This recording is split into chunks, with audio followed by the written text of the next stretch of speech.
ಕಾಂಗ್ರೆಸ್ಸಿನ ಒಬ್ಬ ಹಿರಿಯ ನಾಯಕರು ಒಬಿಸಿ ಸಮುದಾಯದ ಹಿಂದುಳಿದಂತ ಸಮುದಾಯದ ಮಾನ್ಯ ಸಿದ್ದರಾಮಯ್ಯರನ್ನ ಸಿಎಂ ಸ್ಥಾನದಿಂದ ಕಾಂಗ್ರೆಸ್ ಪಾರ್ಟಿ ಕೆಳಗೆ ಇಳಿಸಿದ್ದಾರೆ. ಸಿದ್ದರಾಮಯ್ಯನವರು ಕರ್ನಾಟಕ ರಾಜ್ಯದಲ್ಲಿ ಬಹಳಷ್ಟು ಒಂದು ದೊಡ್ಡ ಹಿರಿಯ ನಾಯಕರು. ಸಿದ್ದರಾಮಯ್ಯನವರು ಕಳೆದ 7-8 ವರ್ಷಗಳಿಂದ ಮುಖ್ಯಮಂತ್ರಿಗಳಾಗಿ ಅವ್ರು ಕೆಲಸ ಮಾಡಿದರೋ ಕೆಲಸ ಮಾಡಿಲ್ಲನೋ ಅದ್ರ ಬಗ್ಗೆ ನಾನು ಚರ್ಚೆ ಮಾಡಕ್ ಹೋಗಲ್ಲ. ಅವ್ರು 3 ವರ್ಷಗಳ ಕಾಲ ಏನು 23ರಲ್ಲಿ ಅವರು ಮುಖ್ಯಮಂತ್ರಿ ಆದ ನಂತರ ಅವ್ರನ್ನ ಯಾವತ್ತೂ ಕೂಡ ಸುಮ್ಮನೆ ಇರ್ಲಿಕ್ಕೆ ಅವ್ರು ಬಿಟ್ಟಿಲ್ಲ. ಆ ಕುರ್ಚಿ ವಿಚಾರದಲ್ಲೇ ಜಗಳ ಮಾಡ್ಕೊಳ್ಳೋದು, ತ್ರಾಸ ಮಾಡೋದು, ಅವ್ರು ಕಿರಿಕಿರಿ ಮಾಡೋದು. ಹೃದಯ ರೋಗ ಮತ್ತು ಹೃದಯ ಶಸ್ತ್ರಚಿಕಿತ್ಸೆ, ವ್ಯಾಸ್ಕ್ಯುಲರ್ ಶಸ್ತ್ರಚಿಕಿತ್ಸೆ, ಸಮಗ್ರ ಹೃದಯ ಆರೈಕೆ ಸೇವೆಗಳಿಗಾಗಿ ನಿಮ್ಮ ವಿಶ್ವಾಸಾರ್ಹ RL Jalappa Narayana heart centre, STUMC campus, Tamaka, Kolar. 180030090309. ಎಲ್ಲವನ್ನು ಕೂಡ ಮಾಡಂತ ಕೆಲಸ ಕಾಂಗ್ರೆಸ್ ಪಾರ್ಟಿ ನಾಯಕರೆಲ್ಲರೂ ಕೂಡ ಸೇರಿ ಇವತ್ತು ನಿನ್ನೆ ಕ್ಲೈಮ್ಯಾಕ್ಸ್ ಹಂತಕ್ಕೆ ಬಂದು ನಿನ್ನೆ ಕ್ಲೈಮ್ಯಾಕ್ಸ್ ದಲ್ಲಿ ಸಿದ್ದರಾಮಯ್ಯನವರು ರಾಜೀನಾಮೆ ಕೊಟ್ಟಿದ್ದೀನಿ ಅನ್ನಂಥದ್ದು ಅವರು ರಾಜ್ಯಪಾಲರ ಭವನದಲ್ಲಿ ಪತ್ರಿಕೆಗೋಷ್ಠಿ ಮಾಡಿ ಹೇಳಂತ ಕೆಲಸ ಮಾಡಿದ್ದಾರೆ. ಸಿದ್ದರಾಮಯ್ಯನ ಅವ್ರ ಮುಖದಲ್ಲಿ ನೋಡಿದಂತ ಟೈಮಲ್ಲಿ ಅವ್ರನ್ನ ಬಹಳಷ್ಟು ವರ್ಷಗಳ ಕಾಲ ನಾನು ನೋಡ್ಕೊಂತ ಬಂದಿದ್ದೀನಿ.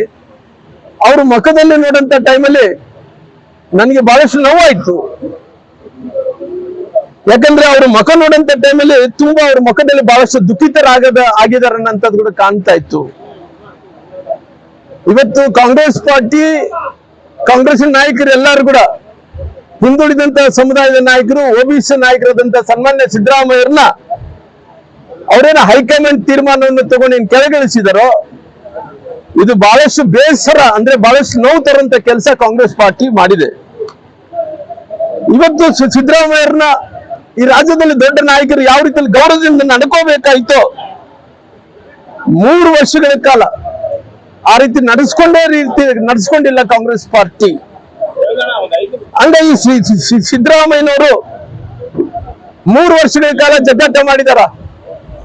3 ವರ್ಷಗಳ ಕಾಲ ಮುಖ್ಯಮಂತ್ರಿ ಆಗಿ ಅಲ್ಲಿ ಕುಂತು ಇವತ್ತು ಕಾಂಗ್ರೆಸ್ ನಾಯಕರೆಲ್ಲರೂ ಕೂಡ ಸೇರಿ ಅವ್ರನ್ನ ಯಾವ ರೀತಿಯಲ್ಲಿ ತ್ರಾಸ ಕೊಟ್ಟಿದ್ದಾರೆ. ಮುಖ್ಯಮಂತ್ರಿ ಸ್ಥಾನದಲ್ಲಿ ಒಂದು ಕ್ಷಣ ಕೂಡ ನೆಮ್ಮದಿಯಿಂದ ಕೂಡ್ಲಾರ್ದಂತ ಕೆಲಸ ಕಾಂಗ್ರೆಸ್ ನಾಯಕರೆಲ್ಲರೂ ಕೂಡ ಮಾಡ್ಕೊಂತ ಬಂದಾರ. ಒಂದು ಕಡೆ ನೋಡ್ರಿ, ಒಂದು ಕಡೆ ಸಿದ್ದರಾಮಯ್ಯನವರು ಮುಖ್ಯಮಂತ್ರಿ ಆಗಿ ಮುಂದುವರಿಬಾರ್ದು ಅಂದೇಳಿ ಒಂದು ಕಡೆ DK ಶಿವಕುಮಾರ್ ಅವರು ಕಾಳು ಎಳಿತಾರ.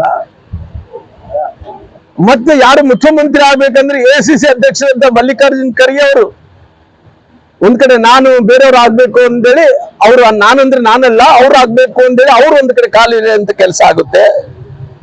ಎಲ್ಲರೂ ಕೂಡ ಸೇರ್ಕೊಂಡು ಆ ಕುರ್ಜಿಯನ್ನು ಎಳೆದಾಡಿ ಆ ಕುರ್ಜಿಯನ್ನು ಇವತ್ತು ಸಿದ್ದರಾಮಯ್ಯರಿಂದ ಕಸ್ಕೊಂಡು ಇವರು ಬೇರೆಯವ್ರು ಕೊಡಂತ ಕೆಲಸ ಆಗಿದೆ. ಇವತ್ತು ಎಲ್ಲ ಎಲ್ಲ ಕೂಡ ಎಳೆದಾಡ ಮೇಲೆ ಇನ್ನು ಆ ಕುರ್ಜಿದ ಬೆಲೆ ಏನು ಉಳಿತು? ಎಲ್ಲ ಸಡ್ಲಾಗಿ ಎಲ್ಲವನ್ನು ಕೂಡ ಮಾಡಿ ಬ್ಯಾಲೆನ್ಸ್ ತಪ್ಪಿ ಇವತ್ತು ಶಿವಕುಮಾರ್ ಅವರು ಯಶಸ್ವಿಯಾಗಿದ್ದಾರೆ. ಸಿದ್ದರಾಮಯ್ಯರನ್ನ ತ್ರಾಸ ಕೊಟ್ಟು ತೊಂದರೆ ಮಾಡಿ ಅವ್ರಿಗೆಲ್ಲ ಕೂಡ ಕೊಡ್ಲಾರ್ದಂತ ಕಷ್ಟಗಳೆಲ್ಲ ಕೊಟ್ಟು ಅವ್ರು ಎಳೆದಾಡಿದ ನಂತರ ಬ್ಯಾಲೆನ್ಸ್ ತಪ್ಪಿ ಇವತ್ತು ಶಿವಕುಮಾರ್ ಅವ್ರ ಪಾಲಿಗೆ ಆಗಂತ ಕೆಲಸ ಆಗಿದೆ. ಹಂಗಾಗಿ ಇವತ್ತು ನೋಡಿದಂತ ಟೈಮಲ್ಲಿ ಇವತ್ತು ಸಿದ್ದರಾಮಯ್ಯರಿಗೆ ಅವ್ರ ಮನಸ್ಸಿನಲ್ಲಿ ಬಹಳಷ್ಟು ನೋವು ಆಗ್ತಾ ಇದೆ ಅಂತ ಮುಖದಲ್ಲಿ ಕಾಣ್ತಾ ಇದ್ದಾರೆ. ಈ ರಾಜ್ಯದಲ್ಲಿ ಬಹಳಷ್ಟು ದೊಡ್ಡ ಹಿಂಬಾಲಕರು ಹೊಂದಿರುವಂತಹ ಸಿದ್ದರಾಮಯ್ಯರು ಕೂಡ ಬಹಳಷ್ಟು ನೋವಾಗಿದೆ. ಅವ್ರ ಸಮುದಾಯದ ಜನರು ಕೂಡ ನೋವಾಗಿದೆ. ಅವ್ರೇನು ಅಹಿಂದ ವರ್ಗದಿಂದ, ಕುರುಬ ಸಮುದಾಯದಿಂದ ಏನವರು ಹೊರೊಮ್ಮೆ ದೊಡ್ಡ ನಾಯಕರಾಗಿ ಇವತ್ತು ಮುಖ್ಯಮಂತ್ರಿಗಳಾಗಿ ಕೆಲಸ ಮಾಡಿದ್ರು. ಅವ್ರ ಹಿಂಬಾಲಕರು ನೋವಾಗಿದೆ, ಅವ್ರ ಸಮುದಾಯದ ಜನರು ಕೂಡ ನೋವಾಗಿದೆ.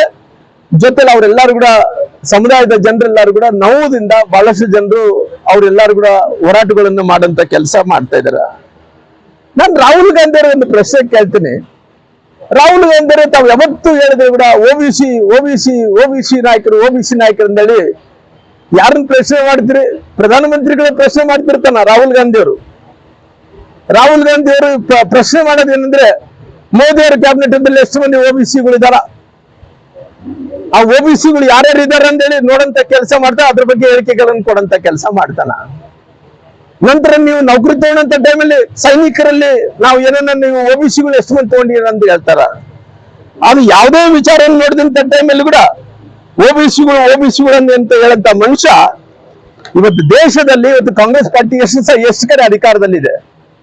ಆ ಅಧಿಕಾರದಲ್ಲಿ ಇದ್ದಂತ ಒಬ್ಬೇ ಒಬ್ಬ ನಾಯಕ ಅಂದ್ರೆ ಏಕಮಾತ್ರ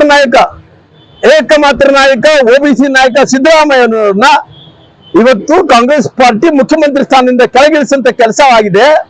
ನಾನು ರಾಹುಲ್ ಗಾಂಧಿ ಅವರು ತಾವೇನು ಮಾಡ್ತಾ ಇದ್ದೀರಲ್ಲ, ಇಷ್ಟು ದಿನಗಳ ಕಾಲ ಓಬಿಸಿ ಅಂತ ಬಾಯಿ ಹಿಡ್ಕೊಂಡ್ರಲ್ಲ, ಇವತ್ತು ಏಕಮಾತ್ರ ನಾಯಕ ಕಾಂಗ್ರೆಸ್ ಪಾರ್ಟಿಯಲ್ಲಿ ಮತ್ತೆ ದೇಶಕ್ಕೆಲ್ಲ ಕಾಂಗ್ರೆಸ್ ಪಾರ್ಟಿಯಲ್ಲಿ ನಾಯಕರನ್ನು ಇವತ್ತು ಕೆಳಗಿಳಿಸಂತ ಕೆಲಸ ತಾವೆಲ್ಲರೂ ಕೂಡ ಮಾಡಿದ್ರಿ. ಇವತ್ತು ಇದ್ರ ಬಗ್ಗೆ ಕಾಂಗ್ರೆಸ್ ಪಾರ್ಟಿ ಈ ವಿಚಾರದ ಬಗ್ಗೆ ಏನು ಹೇಳ್ತದೆ ಅನ್ನೋದು ಸಿದ್ದರಾಮಯ್ಯರನ್ನ ಇವತ್ತು ಕೆಳಗಿಳಿಸಂತ ಏನ್ ಕೆಲಸ ಮಾಡಿದ್ರೆ ಅದ್ರ ಬಗ್ಗೆ ಉತ್ತರವನ್ನು ಕೊಡಬೇಕಾಗಿದೆ. ಅದಕ್ಕೋಸ್ಕರವಾಗಿ ಇವತ್ತು ಡಿ ಕೆ ಶಿವಕುಮಾರ್ ಅವರು ಅವರು ಡೆಲ್ಲಿಗೆ ಹೋಗ್ತಾ ಇದಾರ, ಇನ್ನೊಬ್ಬರ ಬೇರೆ ಕಡೆ ಹೋಗ್ತಾ ಇದಾರ, ಎಲ್ಲವನ್ನು ಕೂಡ ಮಾಡ್ಕೊಂಡು ಹೊಂಟಾರ. ಇದ್ರ ಬಗ್ಗೆ ರಾಹುಲ್ ಗಾಂಧಿ ಅವರು ಕೂಡ ಅದು ಉತ್ತರವನ್ನು ಕೊಡಬೇಕಾಗಿದೆ. ಇದೆಲ್ಲ ನೋಡಿದಂತ ಟೈಮಲ್ಲಿ ಈ ರಾಜ್ಯದ ಜನರಂತೆ ನೋವಲ್ಲಿದ್ದಾರ. ಈ ರಾಜ್ಯದ ಜನರು ಎಷ್ಟು ನೋವಲ್ಲಿದ್ದಾರೆ ಅಂದ್ರೆ, ಸರ್ಕಾರ ಇರೋದು ಮುಖ್ಯ ಅಲ್ಲ, ಈಗ ಸಿದ್ದರಾಮಯ್ಯ ಬದಲಾವಣೆ ಆಗಿದ್ದಾರೆ ಅನ್ನಂತ ನೋವು ಇದ್ರೆ ಕೂಡ ಈ ಕಾಂಗ್ರೆಸ್ ಪಾರ್ಟಿನೇ ತೊಲಗಬೇಕು ಈ ರಾಜ್ಯದಿಂದ ಅನ್ನಂತ ಸಂಕಲ್ಪವನ್ನು ಈ ರಾಜ್ಯದ ಜನರು ಮಾಡಿದ ಕಾರಣ ಮುಂದಿನ ದಿನಗಳಲ್ಲಿ 28ಕ್ಕೆ ಭಾರತೀಯ ಜನತಾ ಪಾರ್ಟಿ ಸರ್ಕಾರ ಬರುತ್ತೆ. ಖಂಡಿತವಾಗಿ ಮುಂದಿನ ದಿನಗಳಲ್ಲಿ ಈ ರಾಜ್ಯದ ಜನರಿಗೆ ಯಾವ ರೀತಿಯಲ್ಲಿ ಸುರಕ್ಷಿತವಾಗಿ ಯಾವ ರೀತಿಯಲ್ಲಿ ಏನು ಮಾಡ್ಕೊಂಡು ಹೋಗ್ಬೇಕು ಅವೆಲ್ಲ ಕೂಡ ಭಾರತೀಯ ಜನತಾ ಪಾರ್ಟಿ ಮಾಡ್ಕೊಂಡಂತ ಕೆಲಸ ಮಾಡ್ತಾರೆ. ಇವತ್ತು ಸಿದ್ದರಾಮಯ್ಯವ್ರನ್ನ ಓಬಿಸಿ ನಾಯಕರ ಕೆಳಗಿಳಿಸಿ ಬಹಳ ದೊಡ್ಡ ತಪ್ಪನ್ನು ಮಾಡುವಂತ ಕೆಲಸ ಕಾಂಗ್ರೆಸ್ ಪಾರ್ಟಿ ಮಾಡಿದೆ. ಇವತ್ತು ಸಿದ್ದರಾಮಯ್ಯರಿಗೆ ನೋವು ತರಂತ ಕೆಲಸ, ಅವರ ಅಭಿಮಾನಿಗಳಿಗೆ ನೋವು ತರಂತ ಕೆಲಸ, ಅವ್ರ ಸಮುದಾಯಕ್ಕೆ ನೋವು ತರಂತ ಕೆಲಸ ಕಾಂಗ್ರೆಸ್ ಪಾರ್ಟಿ ಮಾಡ್ಕೊಂತ ಬಂದಿದೆ.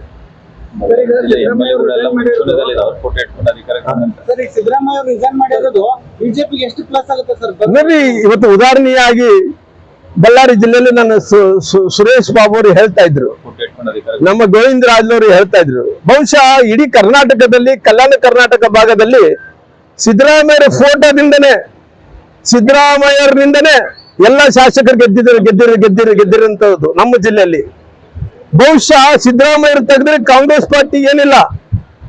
ಇವತ್ತು ಸಿದ್ದರಾಮಯ್ಯದಿಂದ ಕಾಂಗ್ರೆಸ್ ಪಾರ್ಟಿಯಿಂದ ಸಿದ್ದರಾಮಯ್ಯರಂದ್ರಿಗಿನ ಕಾಂಗ್ರೆಸ್ ಪಾರ್ಟಿಗೆ ಸಿದ್ದರಾಮಯ್ಯರಿಂದ ಕಾಂಗ್ರೆಸ್ ಪಾರ್ಟಿ ಆಗಲಿ, ಕಾಂಗ್ರೆಸ್ ಇಂದ ಸಿದ್ದರಾಮಯ್ಯರನ್ನ ಅಲ್ಲ.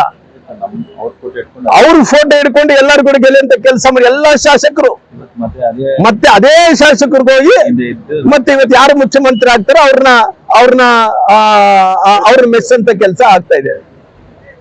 ಹಂಗಾಗಿ ಮುಂದಿನ ದಿನಗಳಲ್ಲಿ ಇವ್ರು ಎಲ್ಲರೂ ಕೂಡ ಹಿಂದುಳಿದ ಸಮುದಾಯಗಳು ಎಲ್ಲರೂ ಕೂಡ ಸೇರಿ ಕಾಂಗ್ರೆಸ್ ಪಾರ್ಟಿಯನ್ನು ಮಣ್ಣು ಮುಗಿಸಂತ ಕೆಲಸ ಮಾಡ್ತಾರೆ.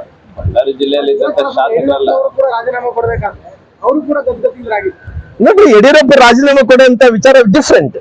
ಯಾಕೆ ಡಿಫ್ರೆಂಟ್ ಅಂತೇನಂದ್ರೆ, ಯಡಿಯೂರಪ್ಪ ಅವರು ಅಧಿಕಾರದಲ್ಲಿ ಇದ್ದಂತ ಟೈಮಲ್ಲಿ ಇನ್ನೊಬ್ಬ ನಾಯಕರನ್ನ ಸೃಷ್ಟಿ ಮಾಡಬೇಕು, ಇನ್ನೊಬ್ಬ ನಾಯಕರಿಗೆ ಅಧಿಕಾರವನ್ನು ಹಸ್ತಾಂತರ ಮಾಡಬೇಕು ಅಂತೇಳಿ ಅವರು ಅವತ್ತಿನ ಗಟ್ಟಿರೋಂತ ಟೈಮಲ್ಲೇ ಯಡಿಯೂರಪ್ಪ ಅವರು ಬಿಟ್ಕೊಟ್ಟು ಹೋದ್ರು. ಆದ್ರೆ ಇವತ್ತು ಸಿದ್ದರಾಮಯ್ಯರದ ಪರಿಸ್ಥಿತಿ ಏನಂದ್ರೆ, ಆ ಕುರುಚನ ಎಳ್ಕೊಂಡ್ಬಿಟ್ಟಾರ. ಬಲವಂತವಾಗಿ ಮುಖ್ಯಮಂತ್ರಿಗಳ ಸ್ಥಾನವನ್ನು ಬಲವಂತವಾಗಿ ಎಳ್ಕೊಂಡು ಅವ್ರನ್ನ ರಾಜೀನಾಮೆ ಕೊಡಂತ ಕೆಲಸ ಅವ್ರು ಮಾಡಿದಾರ. ಅಂದ್ರೆ ಏನ್ ಸರ್ ನಿಮ್ಮ ಅಭಿಪ್ರಾಯ? ಸಿದ್ದರಾಮಯ್ಯನವರೇ ಇನ್ನೂ ಸ್ವಲ್ಪ ದಿನ ಮುಂದುವರಿಬೇಕು ಅಂತ ಇತ್ತಾ ನಿಮ್ಮ ಅಭಿಪ್ರಾಯ? ನೋಡ್ರಿ, ಇವತ್ತು ಈ ರಾಜ್ಯದ ಜನರು 5 ವರ್ಷಗಳ ಕಾಲ ಮ್ಯಾಂಡೇಟರಿ ಕೊಟ್ಟಾರ. ಅವರು ಮುಖ್ಯಮಂತ್ರಿ ಆಗಬೇಕನ್ನಂತ ಕಾರಣದಿಂದ 130 ಸ್ಥಾನಗಳು ಗೆಲ್ಸ್ಯಾರ. ನಮ್ಮ ಬಳ್ಳಾರಿ ಜಿಲ್ಲೆ, ರಾಯಚೂರು ಜಿಲ್ಲೆ, ಕೊಪ್ಪಳ ಜಿಲ್ಲೆ ಇವತ್ತು 41-45 ವಿಧಾನಸಭಾ ಕ್ಷೇತ್ರದಲ್ಲಿ ಕೂಡ ಇವತ್ತು ಅವ್ರ ಮಕ ನೋಡ್ಕೊಂಡೆ ಎಲ್ಲರನ್ನು ಕೂಡ ಗೆಲ್ಸಂತ ಕೆಲಸ ಮಾಡಿದಾರ. ಇವತ್ತು ಮಧ್ಯದಲ್ಲಿ ಏನು ಅವ್ರಿಗೆ ನೋವು ಮಾಡಿ ಏನು ಅಧಿಕಾರವನ್ನು ಕಸ್ಕೊಂಡಾದ್ರು, ಮುಂದಕ್ಕೆ ಕಾಂಗ್ರೆಸ್ ಪಾರ್ಟಿ ಪಕ್ಷತಾಪ ಪಡುವಂತ ಕೆಲಸ ಆಗ್ತದೆ. ಏನ್ ಎಫೆಕ್ಟ್ ಆಗ್ಬೋದು ಸರ್ ಇದರಿಂದ ರಾಜೀನಾಮೆಯಿಂದ ಕಾಂಗ್ರೆಸ್ ಮೇಲೆ ಏನ್ ಎಫೆಕ್ಟ್ ಆಗುತ್ತೆ ಸರ್? ರಾಜ್ಯದಲ್ಲಿ ಇವತ್ತು ಎಲ್ಲವನ್ನು ಕೂಡ ಸರಿ ಇಲ್ಲ. ಇವತ್ತು ಸಿದ್ದರಾಮಯ್ಯರನ್ನ ಏನು ಮುಖ್ಯಮಂತ್ರಿ ಸ್ಥಾನದಿಂದ ಅವ್ರು ಏನ್ ಕೆಳಗಿಳಿಸಿದಾರೋ ಅದ್ರ ಏನು ಇವತ್ತು ಪಶ್ಚಾತ್ತಾಪವನ್ನು ಪಡಬೇಕಾಗಿತ್ತನೋ ಆ ಪಶ್ಚಾತ್ತಾಪವನ್ನು ಕಾಂಗ್ರೆಸ್ ಪಾರ್ಟಿ ಪಡೆಯುವಂತ ಕೆಲಸ ಮಾಡ್ತದೆ. ಡಿ.ಕೆ. ಶಿವಕುಮಾರ್ ನೇತೃತ್ವದಲ್ಲಿ ಚುನಾವಣೆಯನ್ನು ಗೆಲ್ಲಲ್ಲ. ಭ್ರಷ್ಟಾಚಾರದ ಬಗ್ಗೆ ಹೇಳಿದ್ರು. ಸಿದ್ದರಾಮಯ್ಯ ಇರೋದಿಲ್ಲ, ಇವಾಗೆಲ್ಲ ಎಳೀತಿದ್ದಾರೆ, ನೀವೇ ಭವಿಷ್ಯ ನೋಡಿದ್ವಿ. ಅದಾದ್ಮೇಲೆ ಇವಾಗ ಇನ್ನೊಂದ್ ಕಡೆ ಡಿ.ಕೆ. ಶಿವಕುಮಾರ್ ನಮ್ ಬಹಳ ಸ್ನೇಹಿತರು ಅಂತಾರೆ. ಮೊನ್ನೆ ಗಲಾಟೆ ಸಂದರ್ಭದಲ್ಲಿ ಅವ್ರು ಫೋನ್ ಮಾಡಿ ನನಗೆ ಸಾಂತ್ವನ ಮಾಡ್ಯಾರ, ಎಲ್ಲ ಸಹಾಯ ಮಾಡ್ಯಾರ ಅಂತ. ಈಗ ಸಿದ್ದರಾಮಯ್ಯ ಹೋಗಿದ್ದು ಅಲ್ಲ, ನಾನು ನಿಮ್ಮ ಸ್ನೇಹಿತ ಮಂತ್ರಿ ನೋಡ್ರಿ ನಾನು ರಾಜಕೀಯವಾಗಿ ಕೆಲವೊಂದು ವೈಯಕ್ತಿಕ ಸಂಬಂಧಗಳ ಬಗ್ಗೆ ಇಲ್ಲಿ ಜೋಡಿಸಕ್ ಹೋಗಲ್ಲ. ನಾನು ರಾಜಕಾರಣ ಬಂದಂತ ಟೈಮಲ್ಲಿ ರಾಹುಲ್ ಗಾಂಧಿ ಅವರು ಯಾವತ್ತು ಕೂಡ OBCಗಳ ಬಗ್ಗೆ ಸಿದ್ದರಾಮಯ್ಯರ ಬಗ್ಗೆ ಬಹಳಷ್ಟು ಹೊಗಳಿ ಮಾತಾಡ್ತಿದ್ರು. ಏನಿವತ್ತು ಮೋದಿಜಿ ಅವ್ರ ಕ್ಯಾಬಿನೆಟ್ ಅಲ್ಲಿ ಕೂಡ ಎಷ್ಟು ಮಂದಿ OBCಗಳು ಇದಾರೆ ಅನ್ನೋಂಥದ್ದು ನೋಡ್ತಿದ್ರು. ನೌಕರಿದಲ್ಲಿ ಸೈನಿಕರಲ್ಲಿ ಯಾವುದೇ ಅಪಾಯಿಂಟ್ಮೆಂಟ್ಗಳಾದಂತ ಟೈಮಲ್ಲಿ ಎಷ್ಟು ಮಂದಿ OBCಗಳು ಇರ್ಬೇಕಂತ ನೋಡ್ತಾ ಇದ್ರು. ಇವತ್ತು ದೇಶದಲ್ಲಿ ಇವತ್ತು ಕಾಂಗ್ರೆಸ್ ಪಾರ್ಟಿಯಲ್ಲಿ ಇದ್ದಂತ ಇವತ್ತು ಎಲ್ಲ ಅಧಿಕಾರದಲ್ಲಿದ್ದಂತ ಪಾರ್ಟಿ ನೋಡಿದಂತ ಟೈಮಲ್ಲಿ ಒಬ್ಬ ನಾಯಕ ಹಿಂದುಳಿದಂತ ಸಮುದಾಯದ ನಾಯಕ ಸಿದ್ದರಾಮಯ್ಯನವರು. ಆ ಸಿದ್ದರಾಮಯ್ಯರನ್ನ ಏನು ಇಳಿಸಂತ ಕೆಲಸ ಏನ್ ಮಾಡಿದಾರೋ ಅವ್ರ ಮುಖದಲ್ಲಿ ಬಹಳಷ್ಟು ನೋವು ಕಾಣ್ತಾ ಇದೆ. ಬಹಳಷ್ಟು ಎಷ್ಟು ನೋವು ಕಾಣ್ತಾ ಇದೆ ಅಂದ್ರೆ ನನ್ನ ಮಧ್ಯಂತರದಲ್ಲಿ ಇವರು ನನ್ನ ಮುಖ್ಯಮಂತ್ರಿ ಸ್ಥಾನದಿಂದ ಕೆಳಗಿಳಿಸಿದ್ರು ಅನ್ನಂತ ನೋವನ್ನು ಕೂಡ ಪಡೆಯುವಂತ ಟೈಮಲ್ಲಿ. ಹಂಗಾಗಿ ಇವತ್ತು ಜನರು ಇದಕ್ಕೆ ಯಾವ ರೀತಿಯಲ್ಲಿ ಪ್ರತಿಕ್ರಿಯೆಯನ್ನು ಕೊಡಬೇಕು ಎಲ್ಲವನ್ನು ಕೂಡ ಕೊಡುವಂತ ಕೆಲಸ ಮಾಡ್ತಿದಾರ. ಇವತ್ತು ನಮ್ಮ ಸುರೇಶ್ ಬಾಬು ಅವರು ಹೇಳಿದಂತೆ ಬಳ್ಳಾರಿ ಜಿಲ್ಲೆಯಲ್ಲಿ ಇದ್ದಂತ ಎಲ್ಲ MLAಗಳು ಫೋಟೋ ಇಟ್ಕೊಂಡೆ ನಮ್ಮ ಬಳ್ಳಾರಿ ಜಿಲ್ಲೆಯಲ್ಲಿ ಇದ್ದಂತ ಎಲ್ಲ MLAಗಳು ಸಿದ್ದರಾಮಯ್ಯ ಫೋಟೋ ಇಟ್ಕೊಂಡು ಅಧಿಕಾರಕ್ಕೆ ಬಂದಿದ್ದಾರೆ. ಇವತ್ತು ಸಿದ್ದರಾಮಯ್ಯ ಇಳಿತಾರಂದೆ ಒಂದೇ ಕ್ಷಣದಲ್ಲಿ ಡಿ.ಕೆ. ಶಿವಕುಮಾರ್ ಜೊತೆಗೆ ನಗತಾ ಹೂಗುಚ್ಚು ಕೊಡಂತ ಅದರಲ್ಲಿ ಬಳ್ಳಾರಿ ಜಿಲ್ಲೆ MLAಗಳೇ ಮೊದಲ ಸ್ಥಾನದಲ್ಲಿರೋದು. ಇಡೀ ನಾಯಕರಲ್ಲಿ ಬೇರೆ ನೋಡಿದ್ರೆ ಎಲ್ಲಿ ಕಾಣ್ತಾ ಇಲ್ಲ. ಬರೀ ಬಳ್ಳಾರಿ ಜಿಲ್ಲೆ MLAಗಳೆಲ್ಲ ಡಿ.ಕೆ. ಶಿವಕುಮಾರ್ ಜೊತೆಗೆ ಇನ್ನ ರಿಸೈನ್ ಕೊಡೋದಕ್ಕಿಂತ ಮುಂಚೆ ಹೂಗುಚ್ಚ ಇಟ್ಕೊಂಡು ನಿಂತಿದ್ದಾರೆ. ಅವ್ರ ಫೋಟೋ ಇಟ್ಕೊಂಡು ಅಧಿಕಾರಕ್ಕೆ ಬಂದಿರೋದು ಬಳ್ಳಾರಿ ಜಿಲ್ಲೆಯಲ್ಲಿ. ಯಾಕಂದ್ರೆ ಬಹಳ ದೊಡ್ಡ ಸಮುದಾಯ ನಮ್ಮ ಬಳ್ಳಾರಿ ಜಿಲ್ಲೆ ಇದ್ದದ್ದು. ಸಿದ್ದರಾಮಯ್ಯ ಅವ್ರ ಫೋಟೋ ಇಟ್ಕೊಂಡು ಏನು ಅಧಿಕಾರಕ್ಕೆ ಬಂದಿದ್ದಾರಲ್ಲ ಎಲ್ಲ ಜಿಲ್ಲೆ MLAಗಳು ರಿಸೈನ್ ಮಾಡಂತ ಟೈಮಲ್ಲಿ ಸಿದ್ದರಾಮಯ್ಯ ಜೊತೆಗೆ 1% ನೋವು ಇರ್ಲಾರ್ದಂಗೆ ಹೂಗಿಟ್ಕೊಂಡು ನಾನು ಮಂತ್ರಿ ಅಂತ ನಿಂತ್ಬಿಟ್ಟಿದ್ದಾರೆ. ಅವಾಗ ಸಿದ್ದರಾಮಯ್ಯ ಅವರು ಇಲ್ಲಿ ಬಹಳ ಪ್ರಭಾವದ ನಾಯಕ, ಹಿಂದುಳಿದ ನಾಯಕರು ಈ ಭಾಗದಲ್ಲಿ ಜನಾಂಗ ದೊಡ್ಡ ಮಟ್ಟದಲ್ಲಿ ಇದ್ದಂತ ನಾಯಕರು ಜನಾಂಗನ ಇಟ್ಕೊಂಡು ಏನ್ ಕಾಂಗ್ರೆಸ್ ಸರ್ಕಾರ ಇವತ್ತು ಈ MLAಗಳು ಗೆದ್ದು ಬಂದಿದಾರಲ್ಲ, ಇವತ್ತು ಅವ್ರು ಇಳಿಯಂತ ಟೈಮಲ್ಲಿ ಒಂದು ಸಣ್ಣ ನೋವು ಕೂಡ ಇರ್ಲಾರ್ದಂಗೆ ನಗತಾ ಹೂಗುಚ್ಕೊಡಂತ ಕೆಲಸ ನಾವೇ ನೋಡಿದೀವಿ. ಇದೆಲ್ಲ ನಾವ್ ಹೇಳೋದಲ್ಲ, ಅವ್ರ ಗ್ರೂಪ್ಗಳಲ್ಲಿ ಆಗ್ತಿದಾರೆ. ಸರ್ ಅವ್ರು ಕೊಟ್ಟಿರೋದು ನಿಜ. ಆದ್ರೆ ಸಿದ್ದರಾಮಯ್ಯನವರ ಮೀಟಿಂಗ್ ಅಲ್ಲಿ ಇಂಡಿಯನ್ CM ಡಿ.ಕೆ. ಶಿವಕುಮಾರ್ ಅಂತ ಹೇಳಿದಾಗ ಸೌಜನ್ಯಕ್ಕೆ ಆದ್ರೆ ಅದು ನೋಡ್ರಿ, ಅದಕ್ಕಿಂತ ಮುಂಚೆ ಆಗಿರೋದು ನೀವು ಚೆಕ್ ಮಾಡ್ರಿ. ಅಲ್ಲ ನಾನೇನ್ ಹೇಳ್ತೀನಿ, ಅವರು ಅದು ಪೊಲಿಟಿಕಲ್ ಆಗಿ ಅದು ಮಾಡ್ಲಿಕ್ಕೆ ಅವರು ಮುಂಚೆಯಿಂದ ಕೂಡ ಹೇಳಿಕೆಯನ್ನು ಕೊಡ್ತಿದ್ರು. ಏನಂದ್ರೆ ನನ್ನ ಹೈಕಮಾಂಡ್ ಯಾವತ್ತು ಸೂಚನೆಯನ್ನು ಕೊಡುತ್ತೇನೆ ಅವತ್ತು ರಾಜೀನಾಮೆ ಕೊಡ್ತೀನಿ ಅಂದ್ರೆ ಮುಂಚೆಯಿಂದ ಹೇಳ್ಕೊಂಡ್ ಬಂದಿದ್ರು.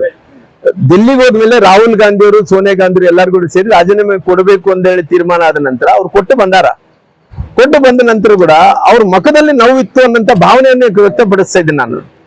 ಇವತ್ತು ಸುರೇಶ್ ಬಾಬು ಅವರು ಸೋತಾರ ಅಂದ್ರೆ ನಾನು ಸೋತಿದ್ವಿ ಅಂದ್ರೆ ಬಿಜೆಪಿ ಸೋತಿದ್ದಂದ್ರೆ ಕೂಡ ಈ ಸಮುದಾಯ ಏನು ಕುರುಬ ಸಮುದಾಯ ಏನಿತ್ತನೋ ದೊಡ್ಡ ಸಂಖ್ಯೆ ಇವತ್ತು ಕಾಂಗ್ರೆಸ್ ಗೆಲ್ಲಲಿಕ್ಕೆ ಕಾರಣ ಏನು? ಸಿದ್ದರಾಮಯ್ಯ ಇರಬೇಕು, ಸಿದ್ದರಾಮಯ್ಯ ಮುಖ್ಯಮಂತ್ರಿ ಆಗ್ಬೇಕನ್ನಂತ ಕಾರಣ ಎಲ್ಲರೂ ಕೂಡ ಸೋತಿರೋದು. ಅವ್ರ ಸ್ಥಾನವನ್ನು ಕಳ್ಕೊಂಡಾರೆ ಅಂದ್ರೆ ಈ ಬಳ್ಳಾರಿ ಜಿಲ್ಲೆಯಲ್ಲೂ ಎಲ್ಲರೂ ಕೂಡ ಹೋಗಿ ನಾನು ಮುಂದೆ ನೀನ್ ಮುಂದೆ ಹಿಂಬಾಲ ಬಿದ್ದು ಅವ್ರನ್ನ ಬೇಡ್ತಿದ್ರಲ್ಲ, ಅದು ಫೋಟೋ ವೈರಲ್ ಆಗ್ತಾ ಇದೆ ಅಂತ ಹೇಳಿದಂತ ಮಾತು. ಧನ್ಯವಾದ.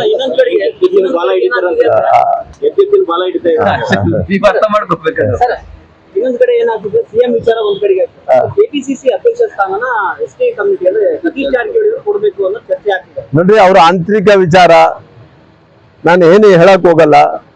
ಅವ್ರ ಪಾರ್ಟಿ ಅಧ್ಯಕ್ಷರು ಯಾರಾಗಬೇಕು ಏನಾಗಬೇಕು ಅನ್ನಂತ ಅವ್ರ ಪಾರ್ಟಿ ತೀರ್ಮಾನವನ್ನು ತಗೊಳ್ಳಿ. ನಾನು ಅಕಸ್ಮಾತ್ ಯಾರ ಆಗ್ತಾ ಇದಾರೆ ಅಂತ ನಂದೇನಿಲ್ಲ. ನಮ್ಮ ಪಾರ್ಟಿ ಸಿದ್ಧಾಂತನೇ ಬೇರೆ, ಅವ್ರ ಪಾರ್ಟಿ ಸಿದ್ಧಾಂತನೇ ಬೇರೆ. ಅವ್ರ ಪಾರ್ಟಿ ಯಾರಿಗೆ ಮಾಡ್ತಾರೋ ಮಾಡ್ಕೊಳ್ಳಿ. ಬಿಜೆಪಿಯಲ್ಲಿ ನಿಮ್ಮ ಹೆಸರು ಕೇಳಿ ಬರ್ತಾಯಿತ್ತು ಸರ್ ರಾಜ್ಯಾಧ್ಯಕ್ಷ. ನೋಡಿ, ಆ ರೀತಿ ಅಲ್ಲಲ್ಲ, ಯಾವುದೇ ರೀತಿಯಲ್ಲಿ ಕೂಡ ರಾಮ್ಲೂರ್ ಹೆಸರು ಅಂದ್ರೆ ಅದು ಸೋಷಿಯಲ್ ಮೀಡಿಯಾದಲ್ಲಿ ಟ್ರೋಲ್ ಆಗ್ಬೋದಾಗ್ಲಿ. ನಮ್ಮ ಪಾರ್ಟಿಯಲ್ಲಿ ನಮ್ಮ ಅಧ್ಯಕ್ಷರು ವಿಜೇಂದ್ರ ಅವರೇ ಆಲ್ರೆಡಿ ನಮ್ಮ ಇಷ್ಟರಲ್ಲಿ ಅಂದ್ರೆ ಆಲ್ರೆಡಿ ಇವತ್ತು ಡೆಲ್ಲಿಗೆ ಹೋಗಿದಾರೆ ಅಂತ ತಿಳ್ಕೊಂಡಿದ್ದೀನಿ. ಬಹುಶಃ ಅವ್ರಿಗೆ ಮುಂದುವರಿಸಂತ ಕೆಲಸ ಮಾಡ್ತಾರ. ನಿಮ್ಗೆ ಆಸಕ್ತಿ ಇಲ್ಲ ಸರ್? ಅಲ್ಲೇ ಪಾರ್ಟಿ ಒಂದೇ ಸಾರಿ ನ್ಯಾಷನಲ್ ಪಾರ್ಟಿ ಅಧ್ಯಕ್ಷರು ಇದ್ದ ಮೇಲೆ ಬಹಳ ಮನಸ್ಸಿಗೆ ಅದ ಆಸಕ್ತಿ ಇದ್ರೆ ಕೂಡ ಪಾರ್ಟಿ ತೀರ್ಮಾನ ತಗೊಂಡ್ಮೇಲೆ ಅವರೇ ಅಧ್ಯಕ್ಷರಾಗೋದು.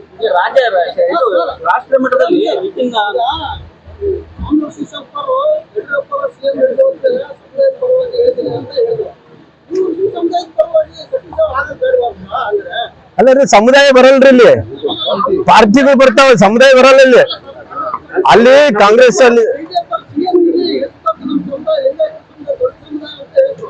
ಹಂಗೆ ಈ ರಾಜ್ಯದಲ್ಲಿ ನಾಯಕ ಸಮುದಾಯ ದೊಡ್ಡ ಸಮುದಾಯ ಹಾ ಅಂದ್ರೆ ನಾಯಕ ಸಮುದಾಯದವರಿಗೆ ಆಗಲಿ ಅಂತ ಹೇಳಿದ್ರು. ಏನು ಇಲ್ಲ ನಾನು ಹೇಳಲ್ಲಲ್ರಿ, ನಾನೇ ಕೇಳ್ಬೇಕು. ಅಲ್ಲ ನಾನೇ ಕೇಳ್ಬೇಕ್ರಿ. ಪಾಟೀಲ್ ಇರ್ಲಿ ಇಲ್ಲ ಹಂಗಾಗಲ್ರಿ. ಆ ಪಾರ್ಟಿಯಲ್ಲಿ ಇದ್ದಂತವ್ರು ಅವರು ನಮ್ಮ ಪಾರ್ಟಿಯಲ್ಲಿ ಇದ್ದಂತ ನಾವು. ಅವತ್ತು ಆ ಸಮುದಾಯದ ಪರವಾಗಿ ಸರ್ ಅವ್ರು ಯಾರೋ ಮಾತಾಡಿ ಅಲ್ಲಲ್ಲ ನಾನೇನ್ ಹೇಳ್ತೀನಿ, ಅವ್ರು ಯಾರ ಆಗ್ತಾರಂದ್ರೆ ಹಾಗೆ ಆಗ್ತಾರೋ ಆಗಲ್ಲ ಅನ್ನೋ ಅವ್ರ ಪಾರ್ಟಿ ತೀರ್ಮಾನ ತಗೋಬೇಕು. ನಾನೇ ಅಲ್ರಿ, ನಾನ್ ಯಾರು? ಅವ್ರು ಆಗ್ತಾರಂತೇಳಿ ಊಹಾಪೋಹಗಳು ವಾಟ್ಸಪ್ ಫೇಸ್ಬುಕ್ ಅಲ್ಲಿ ಬರೋಂತಲ್ಲ. ಆಗ್ತಾರೋ ಗೊತ್ತಿಲ್ಲ, ಆಗಲ್ಲನೋ ಗೊತ್ತಿಲ್ಲ. ಆ ಟೈಮ್ ನಾನ್ಯಾಕೆ ಬೆಂಬಲ, ನಾನು ಪೊಲಿಟಿಕಲ್ ಪಾರ್ಟಿಯಾಗಿ ನಾನು ಹೆಂಗ್ ಬೆಂಬಲ ಸೂಚಿಸಕ್ಕಾಗುತ್ತೆ ರೀ?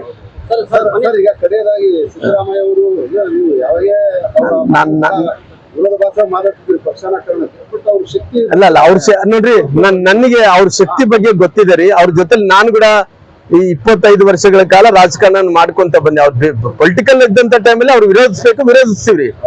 ನಾಯಕ ಅಂದಂತ ಟೈಮಲ್ಲಿ ಸಿದ್ದರಾಮಯ್ಯನವರು ಒಬ್ಬ ಹಿಂದುಳಿದಂತ ಒಬ್ಬ ನಾಯಕ, ದೊಡ್ಡ ನಾಯಕ, ಇವತ್ತು ನೋವನ್ನು ಪಟ್ಟಿದಾರ ಅನ್ನಂತದ್ದು ವಿಚಾರ ನಾನು ಗಮನ ತರಂತ ಕೆಲಸ ಮಾಡ್ತೇನ್ರಿ. ರಾಜೀನಾಮೆಯಿಂದ ಕುರುಬರು ಮೈನಸ್ ಆಗೋದು ಅಂತಾರೆ ಕಾಂಗ್ರೆಸ್ಗೆ. ಅಲ್ಲ, ಖಂಡಿತವಾಗಿ ಹಿಂದುಳಿದಂತ ಸಮುದಾಯಗಳು ಅಹಿಂದ ಜೊತೆಲಿ ಕುರುಬು ಸಮುದಾಯ ಕೂಡ ಇವತ್ತು ಮುಂದಿನ ದಿನಗಳು 28ಕ್ಕೆ ನೋಡ್ಬೇಕು ನೀವು. 28ಕ್ಕೆ ಈ ಸಮುದಾಯಗಳು ಯಾರು ಕೂಡ ಕಾಂಗ್ರೆಸ್ಗೆ ವೋಟ್ ಹಾಕಲ್ಲ. ಸುರೇಶ್ ಬಾಬು ಅವ್ರ ಪಕ್ಕದಲ್ಲಿ ಅವರೇ ಕಾಣಿಸ್ತಿದೆ ಸರ್. ಹಾ, ಯಾರು ವೋಟ್ ಹಾಕಲ್ಲ ರೀ, ನೆನ್ಪಿಡ್ಕೊಳ್ಳಿ. ಬೇಕಾದ್ರೆ ನೀವು ಇದು ರಾಮ್ನವ್ರ ಭವಿಷ್ಯ ಇರ್ತದೆ ಅಂತ ತಿಳ್ಕೊಳ್ಳಿ. 100ಕ್ಕೆ 100% ಬಿಜೆಪಿ ಅಧಿಕಾರಕ್ಕೆ ಬರುತ್ತೆ. 140ಕ್ಕೆ ಹೆಚ್ಚು ಸ್ಥಾನಗಳು ಗೆಲ್ತೀವಿ. ಕರ್ನಾಟಕದಲ್ಲಿ ವಿಧಾನಸಭೆಯಲ್ಲಿ ಬಿಜೆಪಿ ಬಾವುಟ ಹಾರಿಸ್ತೀವಿ. ಅಂದ್ರೆ ಈಗ ಸಿದ್ದರಾಮಯ್ಯ ರಿಸೈನ್ ಮಾಡಿದ ಪರಿಣಾಮವಾಗಿ ಗುಂಪುಗಾರಿಕೆ ಸ್ಟಾರ್ಟ್ ಆಗುತ್ತೆ ಸರ್ ಕಾಂಗ್ರೆಸ್ ಅಲ್ಲಿ. ಅಲ್ಲ ಅದು ನಾನು ಹೇಳಕ್ ಹೋಗಲ್ಲ. ನಮ್ದೇನು 28ಕ್ಕೆ ನಮ್ಗೆ ಏನ್ ಟಾರ್ಗೆಟ್ ಇತ್ತು ಅದು ರೀಚ್ ಆಗ್ತೀವಿ. ಸರ್ ಈಗ ರಾಜ್ಯದಲ್ಲಿ ಸಿದ್ದರಾಮಯ್ಯ ರಾಜೀನಾಮೆ ನಂತರದಲ್ಲಿ ಹಿಂದುಳಿದ ವರ್ಗದ ನಾಯಕ ಯಾರು ಇಲ್ಲ ಅನ್ನುವಂಥ ಚರ್ಚೆ ನಡೀತಾ ಇದೆ ಸರ್. ಸೊ ಆ ನಿಟ್ಟಿನಲ್ಲಿ ಹಿಂದುಳಿದ ವರ್ಗದ ನಾಯಕರಾಗಿ ರಾಮುಲು ಅವರು ಮುನ್ನೆಲೆಗೆ ಬರ್ಬೋದು. ಅಲ್ಲ, ನಾನು ಮುಂಚೆಯಿಂದ ಕೂಡ ಕೆಲಸ ಮಾಡ್ಕೊಂಡ್ ಬಂದಿನಿ ಸರ್. ನಾನು ಈ ಹಿಂದುಳಿದಂತ ಸಮುದಾಯಗಳ ಬಗ್ಗೆ ಕಳೆದ 30 ವರ್ಷಗಳಿಂದ ನಾನು ಅದ್ರ ಬಗ್ಗೆ ಕನ್ಸೆಂಟ್ ಅನ್ನು ಹಿಡ್ಕೊಂಡು ಎಲ್ಲಾ ವಿಚಾರದಲ್ಲಿ ಕೂಡ ಧ್ವನಿ ಕೂಡಿಸಂತ ಕೆಲಸ ಮಾಡಿದ್ದೀನಿ. ಸಿದ್ದರಾಮಯ್ಯ ಸಾಬರು ಬಂದ ನಂತರ ಅದನ್ನ ಎಲ್ಲವನ್ನು ಕೂಡ ಅವ್ರ ಕಡೆ ವಾಲಿದಂತ ಟೈಮಲ್ಲಿ ಕೂಡ ಇವತ್ತು ಸಿದ್ದರಾಮಯ್ಯ ಇಲ್ಲ ಅಂತೇಳಿ ಅದೇನು ಗ್ಯಾಪ್ ಇದೆನೋ ಅದ್ರ ಫುಲ್ಫಿಲ್ಮೆಂಟ್ ಮಾಡೋ ಸಲುವಾಗಿ ನಾವೆಲ್ಲರೂ ಕೂಡ ಕೆಲಸ ಮಾಡ್ತೀವಿ. ಖಂಡಿತವಾಗಿ ಎಲ್ಲ ಹಿಂದುಳಿದಂತ ಸಮುದಾಯಗಳೇನಿದೆನೋ 70% ಶೇಕಡ ಏನಿದಾರೋ ಅವ್ರು 70% ಜನರನ್ನ ಭಾರತೀಯ ಜನತಾ ಪಾರ್ಟಿ ಜೊತೆ ಸೆಳೆಯುವಂತ ಕೆಲಸ ಮಾಡ್ತೀವಿ.